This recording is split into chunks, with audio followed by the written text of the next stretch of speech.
Hey guys, welcome to Coaching with Chris. I'm so excited because I get to interview a guy that I have just known for a long time. In fact, the very funniest story was how we connected in 2003. We came to work together in 2005. He's built a great business. He's trained some of the most amazing loan officers. He's coached for me. He is truly what I call a good friend, but an amazing partner to have alongside. And so, Kevin, welcome to Coaching with Chris. Hey, Chris, glad to be here, man. You look like you're dressed for the Antarctic. What's going on? Yeah, it's well, I'm not in Arizona like you. I am in South Dakota, and it has suddenly turned a little bit more Antarctic than what we're used to the last few days. So yeah, man, I got my vest on. We're in hoodie weather. All is good. I told my wife I'm in good shape. I'm perfect sweater shape right now. I love it. Yeah, it's right on schedule, I'd say. I was in South Dakota yesterday, of all things, and it did look like it was sleeting. Yeah, it was nasty. It was just total torrential rain for the last couple of days. Cold, nasty. I bet you couldn't get on that plane fast enough. So if we can get loans in this type of weather and this type of environment, you can get loans anywhere, right? Exactly right. It's exactly right. Yeah, there's no reason for anybody to be out going to an open house right now, but they're still doing it. Yeah. Well, how was your week? How was this week for you in activity? Yeah, it's a challenge right now. I think it's a challenge for everybody right now. We've been trying to just focus on. You said the word activity. Activity that's always breeds activity. So we're trying to just dig in and make sure that we keep our feet moving. Seems like everything's a little weird right now, and some of the stuff that we would have said no to a couple of years ago, suddenly like, let's take another look at that. We're trying to reach back out to all of our people, and just keep everybody close right now. And honestly, it's a lot of it has to do, especially with agent partners. They're scared, and just trying to give some rays of hope and keep things positive. That's kind of been our focus here this week. So before we get kind of into the meat and potatoes, a little bit about your story, which I love, which is how you started in mortgage. So I started in mortgage. A few people might know this story. Basically, I had a strange business. I made marching band shows. That was kind of our family business. I come from a family of musicians, and not a lot of money in marching bands. I'm not sure if it's not exactly a growth industry. And so I had this company. I was like 20 some years old, and we were making these shows for people all over the country. We were losing money every month. And basically every dime that was coming in, I was just floating back into the business to keep it afloat. So my wife got mad at me. She was working as a nurse. And she said, you actually have to get a real job, And so we had a big fight. And I literally opened the newspaper and pointed to the first job that I saw, which was to be a telemarketer for a mortgage company in Rochester, Minnesota. And she stood there with her arms folded until I called the number, and they said, yeah, you can come in and get an interview. I'd never been to a job interview before. I had this business I was running, but I'd never actually gone in. So I polished my shoes. I had a suit on. I was ready to go, and it was for a telemarketing job, So I go in there, the guy's in like a track suit. He's like, I don't know if you'd fit in here. I said, well, I'm supposed to get a job. So, can you train me? So they said, yep. And I'll never forget this, man. I'm not sure if I even ever told you this story before, but the first day they had this class of like maybe 25 telemarketing people. And the first day they had this like hotel ballroom opened up, and they are like little conference room. We're all sitting there, and this 6 foot something red-haired guy, double-breasted suit, comes like timeshare salesman, like that's how he was trained, like super hardcore sales. He strides to the front of the room. He turns around, he looks over the room. He goes, well, for roughly half the people in this room, the next 2 weeks are going to be the hardest 2 weeks of your life before you quit. That's how he opened, And then he said, maybe one or two of you might make a career out of this. And I guess I was in the one or two category. So that was 25 years ago, 26 years ago. And got the tap to be a loan officer after calling people every night for about a year, just thickening my skin as a telemarketer, and worked my way up to be a manager of that shop, and then signed on with you. Luckily, man, it's been a while, man. We've been together for what, 18 years, 17 years, something like that. Yeah, 05 maybe. Yeah, 05, 06, something like that. Yeah. Now, for those of you, hiring Kevin, coming from running a branch, been in mortgage quite a long time at that time in 05. And I just knew that I wanted to be able to work alongside Kevin. I didn't know what it would look like. I didn't know how we could be able to structure it. And we sat in an Italian restaurant and strategized that plan with some crayons, And then a few years ago, Kevin actually gave me that crayon drawing that we did together. Now I have it framed in my office. That's how much that baby means to me. Our comp plan on crayon. Comp plan. Yeah. Yeah, and of course, comp plans back then, everything was based on profit. Well, different. Right. I think is still the best model. And I know that there's everybody converting profit to basis points anyway, so I don't, who knows, right. Maybe above my pay grade, but I still think paid on profit is the best thing ever. But anyways, fast forwarding today, tell me about your team. Yeah, so we've got a great team. We have, so myself, I've got 2 junior loan officers that I'm kind of bringing up and mentoring, and they're really doing well, which is kind of fun to see them spread their wings here. I have an LP, it's actually 2 LP, call them loan partner ones. So basically people that work on the front end of things for me. I've got a marketing person, and then we've got a couple of kind of processors, or we'll call them LP2s here. And that's the team. Yeah, so you got a couple, we really truly draw that line at contract signing. So he has 2 people working for everything, working leads, working all the way up to when they sign a purchase agreement and prelims, and then, of course, processors on the backside. What are you loving about this market today? Well, what am I loving about it? That's a hard question, Chris. I know. Well, I mean, it's a challenge. There's no question about it. And so one of the things that's kind of nice about it is that rate, we've been taking rate and just charging it headlong. We're not dancing around it. We're not trying to play games with it. We're definitely not trying to even outsmart and say, well, we'll do this now and then we'll refinance this, because honestly, we're taking the opposite approach. I just basically charge and say, yeah, rates are terrible right now. They're really high compared to where they've been. And so, reframing it right out of the gate, I think has been helpful. And then, not dancing around it, not saying, well, they're going to get better at some point. I mean, they might. If people ask me if rates are going to go down, I have this device on my desk that I use. Yeah. Telling them, well, you're in luck. I got this device. So let's just say it says signs point to yes. So, yeah, you're in good shape. Okay, well, there you go. Now we got the answer. Exactly, right. But I mean, just charging rates headlong and not dancing around it, and also not saying that, yeah, we're definitely going to refinance this in the future. I just say, hey, look, rates might come down. If they do come down, we're definitely going to redo this loan. But we have to go into this assuming that rates are never going to go down, that they're going to stay here or get higher. And I got to make sure you're comfortable with this payment, because you might be married to it for a while, and make sure that you're not getting out over your skis. And that changes the conversation, Then I'm not like a salesy person trying to shoehorn them into something that may or may not materialize in the future. I'm also not setting myself up to be wrong if rates don't go down. And we've seen that over the last few months, a lot of predictions of rates. Oh, they're going to turn a corner. They're going to turn a corner. Well, you can say that a couple of times, but, if you say it's going to turn the corner 5, 6 times, and finally people are like, I don't believe you anymore, So attacking like that, people feel cared for as well. They feel like we got their back. Nice. Yeah, I mean, I've watched you grow some loan officers. I've actually, watched some of them actually just go on and shoot for the stars. What do you think, for everyone listening to this call, what's your secret sauce in growing and making junior loan officers underneath you?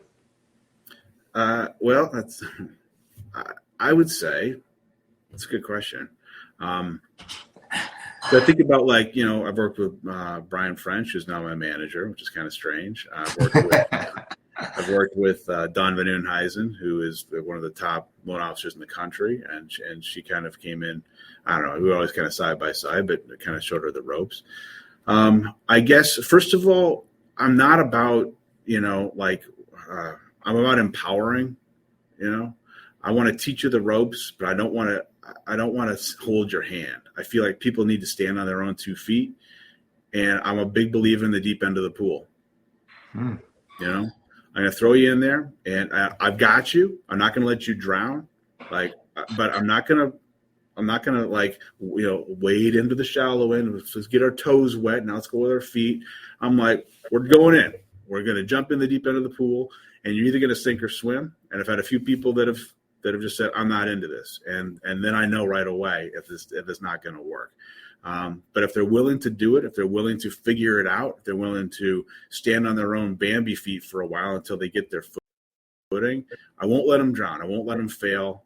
I take that back. I will let them fail a little bit, but I won't let them die, if that makes sense. I think you let them have to feel give like they're drowning, but you'll catch them in the end. 100%, yeah. But I feel like until you do that, until you're actually trying to stand there on your own 2 feet, empowered, you're always going to be living hand to mouth. You're always going to be going to someone as a resource, and you're never going to have the confidence to really blossom. So I say if I got a secret sauce, that's probably it. I like that. You and I are kind of cut from that same cloth in that style. Let's get into some tacticals, and then we'll kind of wrap up too. But in today's market, you and I have been through some down markets together. Even though we didn't work at the same company in 2004 when rates rose, it was a different market because we had a lot more inventory than we do today. So in a sense, a little bit different. Right. Of course, 2008, 2009, and through that period, we were together, 17, 18, we were together. When we're going through this little piece of this correction and getting ready for someday this next piece, what are you doing? Well, so for one thing, we had this conversation this morning in our morning meeting, is trying to keep our clients and our referral partners focused on the right stuff.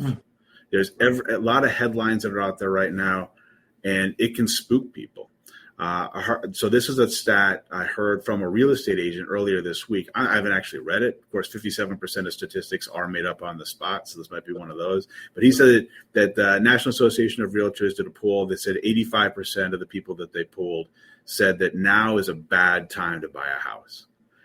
And that kind of floored me, honestly, that it was that high, 85%.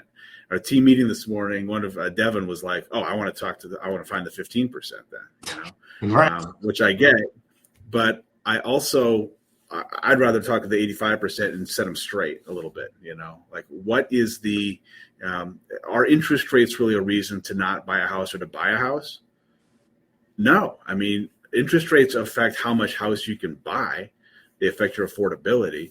But they have nothing to do as to whether or not you're going to buy a house. If you look back over the last 50 years and look at two charts, lay them on top of each other, the interest rate chart and home appreciation chart, it is a tale of two charts. The interest rate chart looks like this. It's all choppy, up and down. It's definitely had some ups, definitely had some downs. The last couple of years were super down. But if you look, 50 years, it encompasses the last time we fought inflation, which is, the late 70s, early 80s. And it's a scary little peak. People say, oh, we're not going to get any higher than this. Take a look at that 50-year chart and just remember that was the last time we fought inflation. We might be really thankful that we have 7.5% rates here at some point in the future. The other chart is the home appreciation chart. That thing just looks like this. Pretty steady, moving upwards, about 4% a year on average. Little dips here and there. 2008, 2009 saw a dip, and then it just kind of went back to doing its thing. So if you look at those two charts, you say, well, which one's the best time to buy a house? Uh-huh. If you look at the interest rate chart, well, it has nothing to do with it, because if you bought a house when rates were high, you redid the loan when things were low. If you bought it when they were low, you're patting yourself on the back, say, oh, I'm so smart, But if you look at the other chart, the home appreciation chart, the answer is very simple. The best time to buy a house is as early on that chart as humanly possible, And for the first time you're considering buying a house is right now. It's like the old adage, when's the best time to plant the tree? 25 years ago. Second best time is right now. Right. And that's exactly what the kind of conversations we're trying to have with people. So that's A. What do they B say? is, like, what's the mindset? I mean, I think everybody listening to this call, you should just go ahead, print out both those charts, have it on your desktop, have it on your desk, have it laminated, have it ready. Like we talk about, I'm just thinking this mind, Mike, we talk about having a presentation, having ability to be able to walk a customer through this 85% that thinks now's not the right time to buy. And what do they say when you show them these two charts? I don't have to say anything. The charts speak for themselves. It's just like, it's an obvious thing at that point. Yeah. You know? And I'll point out, well, if you bought here, then you refinance it here and blah, blah, blah. You know, you can do a little bit of that, but it's like it refocuses them. And it becomes that becomes the new narrative. Then they're just thinking, and to me, that's a bigger deal. If people are spooked about getting into a house right now, there were people that were spooked about getting into a house during COVID because, I don't know, because the world's falling apart. And now they're looking back and say, why didn't I buy a house during COVID? Because the rates are so good, and I could have spent $100,000 less to buy that house that I want to buy now. You know what? They're going to say the same things 5 years from now. Why was I so scared back in 2023 to buy a house? Back when the rates were down at 8%. God, I wish they were down at 8%. I mean, we just don't know what that's going to look like. But I do know that bottom chart, that home appreciation chart, it just looks like this. And that's years of data. That's 50 years. I mean, just take it back as far as it'll go. The St. Louis Fed has some. You were born with that data. You were just born with I was. Exactly. That's 50 years. Exactly how old I am. Right. God, thanks for outing me, man. Appreciate that. Just turned 50 this year. I'm just thinking of this presentation to a borrower. And the borrower says, I'm just thinking about not buying right now. Oh, okay. So you're just thinking about buying a short-term house, like buy it for a year and then sell? Right. What's your thoughts? No, I want to buy a house for my family, et cetera. Well, okay. Well, have you looked at the 50-yard chart? Because I get it. If you just want to buy and try to make money in the next 12 months, maybe you might have a story. But if you're trying to buy a house and you're going to live in it 2, 3, 4, 5, 6 years, I think you need to look at this chart. And if I was a borrower, which I love real estate, so I'm always looking, I would be like, yeah, you're right. Absolutely. And also sharing our own story, like your story from the very first time that you bought your house, right? Mm-hmm. You built it for how much? Well, so the first house I bought, I actually assumed my loan. Wow. I had never done an assumption. Like I've always not very many people have assumed loans. I know. Yeah. It was a 7 3/4. And I was like, we're never going to see this. Yeah. Right. So I want this 7 3/4%, first time home buyer loan. And that's what I did. But yeah, but when we built the house, it's always a leap of faith. You never know. You never know. So, get that out of the way. And I think the question that you posed a minute ago, that's the question we always try to ask our people right out of the gate. A, have you saved up some money? B, is your credit set up? Have you got good credit? C, do you have a steady stream of income? But the biggie, are you planning on being in this area for at least 2 years, 2-year minimum? If it's not 2 years, well, then maybe buying a house is not for you right now. Well, A, it's a tax advantage, so you get to talk about that. Sure. For no capital gain. And then 2 is you get to talk about appreciation and an investment. If I'm going to invest in the stock market for long term, I know, there'd be peaks and valleys and maybe perfect times to buy, or I could look at dollar cost averaging and long-term haul. I'm going to win. And correct. You could show a 50-year chart of the stock market and it'd look just like that housing market. The thing is, 10 years goes by, especially once you have kids, it seems like it goes by in like a blink of an eye, We built our house 10 years ago. We're looking around at it the other day and we're like, how could it possibly be? I still think of it as my brand new house. It's been 10 years. Like once you have a house, the time kind of slows down, or speeds up, I should say. So the odds of you still being in this long, again, if you're going to stick around, that's the question you got to ask. If you plan on being here for a while, like you said a minute ago, is this a long-term play? Well, then you should buy a house. Why would you rent? The net worth of people that own a house is something like 40 times higher than people that don't own a house. There again, I made up another statistic. I think that's one. I think that one's right. Yeah. It's some just like crazy multiple of the net worth of people that don't own real estate. So it's like, which club do you want to be in? Right. You know, maybe this isn't the exact right time for you if it has to do with, you know, how long you're going to be in the area. But don't let interest rates determine that. That has nothing to do with whether or not you should buy a house. Yeah. Tactics.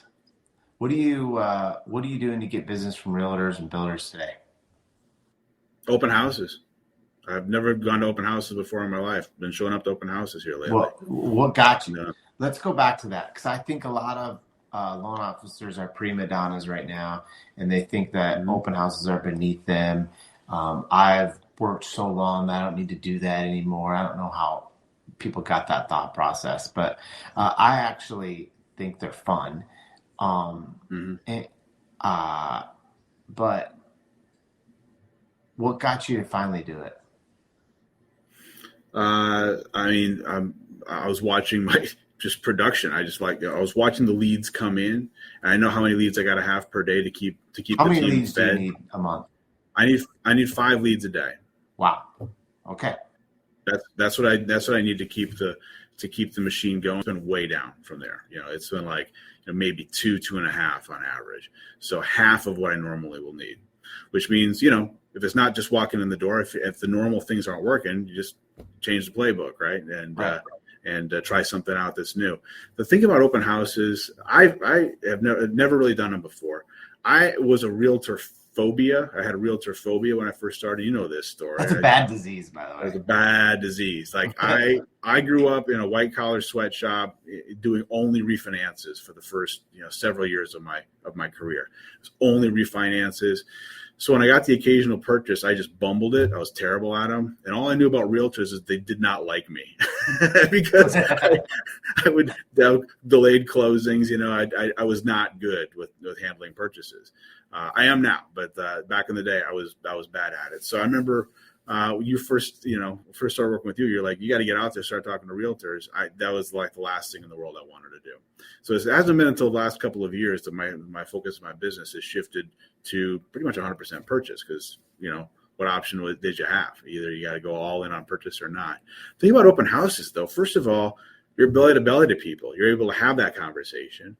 You're able to hear what those objections are, you know, like firsthand. And that has been really interesting. You're actually, you know, in the trench. You're sitting there with the real estate agent. I was at 2 open houses over the weekend, and with the same agent. The first one was pretty busy. The second one was crickets. Well, the first one that was busy, great.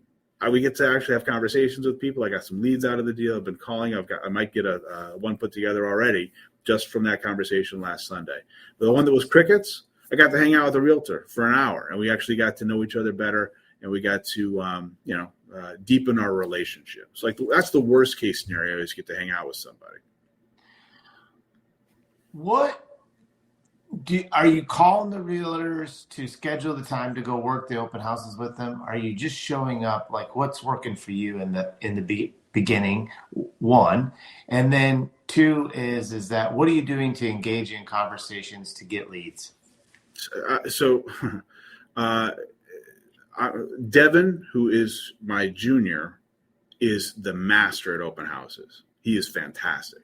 Yes. And I've never seen anybody work an open house. We need to get him a gold chain that says Master Open House. Master of Open Houses. He's phenomenal. So I'm not above just asking I'm supposed to be his mentor, but he's way better at that than I am. So I just ask him straight up, what do you say? You know, what are your tactics? So he'd be the best person to interview on that front. I think you may have done that already. Have you talked to him about it? I think we've done that in past issues. Yeah. Maybe it's been 3 or 4 months ago. We should update that again. Yeah, because he's really good at it, and he's got some great tactics. But mostly he's engaging, you know, and we try to engage people. I'm not not a tackle when they get in the door guy, but what we did was we have had a basket giveaway that I'll bring over, because the agents are really happy to have something else other than just the sheet, and nobody's capturing their information. Nobody's having them sign up for anything. So we just have a little sign up thing. Hey, what you're interested in. Do you want me to contact you for any of these categories? And people put their name in the deal, and then we reach out. I don't know why you wouldn't do that, but apparently that's a novel thing in real estate, at least the people that I've been working with. They're not capturing those names. And so that's been very effective, I feel like. That's been working. As far as getting in with the agents, I'm finding that there's some agents that got into the business in the last couple of years that have never had to work. They never had to, to really, work a deal and work a client and kind of truly sell. And not sell in a salesy way, but to help guide someone through the process. That is different from just like, well, we're going to look at this house, got to put this offer in 15 minutes or else you're not going to get it. That is the people that have only seen that are in for a rude awakening. So I'm kind of it's the wrong way to say it. I'm trying to connect more with more seasoned agents that have been through, that were in the business 5-10 years ago, that recognize what this is, which is it's a downturn, a pullback in the market. It'll come back around, but I want to go with the people who are working open houses. A lot of seasoned agents are going back to working open houses, and the ones that are, those are the ones that I'm like, okay, I want to be with you because you're a scrapper. You're doing what you have to do. I like that, and I like you've picked your little spot where you think you're going to be good at, where you're going to connect with, and they all know you because you've been doing mortgage for a long time, and Sioux Falls is a fairly small town at under 250,000 people. Mm-hmm. In a few minutes or less, I'm a loan officer. I'm listening to this, and I heard you say some things. And one of the things that I think that they heard you say was 5 leads a day, right? Mm-hmm. Which to some would seem totally unrealistic. But if I'm going to blueprint that out and I'm going to figure out a way to get to my lead goal per day, whether it's 2, 3, 4, or 5, what do I need to do, Kevin, to implement in my business to be more like you? Okay. So, consistency, I think, is number one. Just figure out the stuff that you're doing and just do it religiously every time. One of the things that talking about process, the process of how you do business, there are some silver linings to having a bit of a slowdown in your business, because it's very hard to work on your car if you're going down the interstate at 80 miles an hour. Right now, we're kind of at a little bit of an exit ramp. We can take a little bit of a breather. We can look at our car. We can look at our business and our processes and say what's working, what's not working. Are there some things that I can one time? In other words, some things that I'm doing, over and over and over again that I can maybe streamline. I'm big on email signatures. I probably got 75 different email signatures that I've made. Seriously, I'll show it to you. It's like a whole stack of them, one for each different title company that I could close at. Every time I do a new one, I create a new email signature. Wow. Well, I kind of went through and figured out what are all the stuff that I need to communicate at this point to the clients. And I was doing it typing this whole thing out every time. We figured out, why don't we just write this thing once? Take the time, write the perfect thing with all the information that we need to communicate. And then I just do the drop down and send it. So what would normally take me 15, 20 minutes now takes about a minute and a half. So you can just get a lot more done if you're set up that way. So A is consistency. B is working on your processes and making sure that they're working the way you want them to work. As far as getting new leads in, it's got to be a mix. You got to be going to a mix of new people that you haven't connected with before. You've mentioned this before several times, that earlier this week, where like your dad's saying to you, why are you spending all this time and energy and money on trying to develop new relationships with people that don't know you? Why don't you spend that same time on people you've already won over, people that already like you, your existing client base? But you got to do it. You have to connect with your buyers, your borrowers. I got an email last night from somebody. This is a perfect example, where she said the email heading was something like, "I never thought we were going to move again." Like that was the subject, dot. And she's like, I never thought we were going to move again. I can't believe we're doing this, but I really want to move back to my hometown. And, we did this whole list of pros and cons. I know the interest rates are terrible but right now, but honestly, that was the only con. That was the only side on the con list. And so, I mean, if we're engaging with our agents, and she flat out said, I really want to work with you. I really want to work with you on this. Awesome. Fantastic. I suppose I'll work with you. We wanted to try to take good care of our people, but you want to make sure that you take such good care of them the first time around that they seek you out, and you can't just do it and then just, retreat and never communicate with them again. It's a matter of constantly, again, not like in a way that's grabby, but in a way that's just, I'm checking in with you. How's it going? Are you liking the house? I got a couple quick questions for you. I always ask this every year. A, do you have life insurance? Because I've lost people before that have, that once you have your house, you got to get life insurance. B, do you have health insurance? C, do you have a will? What are your real estate goals for the next 5 years? Anything else that you want to discuss, or any questions?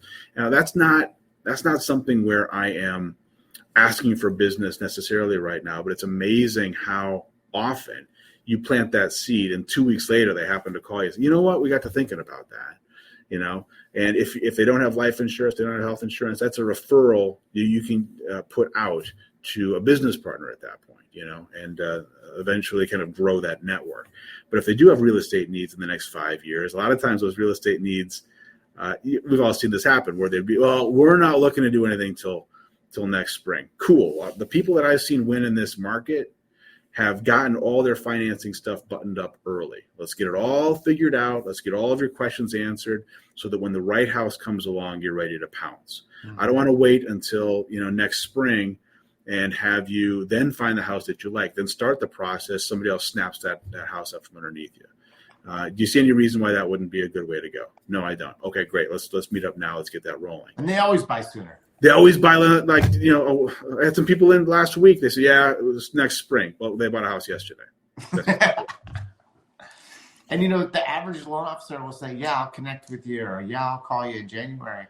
And I'm like, you are missing out. 100%. There is something psychologically that goes inside our brain that, okay, well, I am approved. Maybe I should look a little bit more.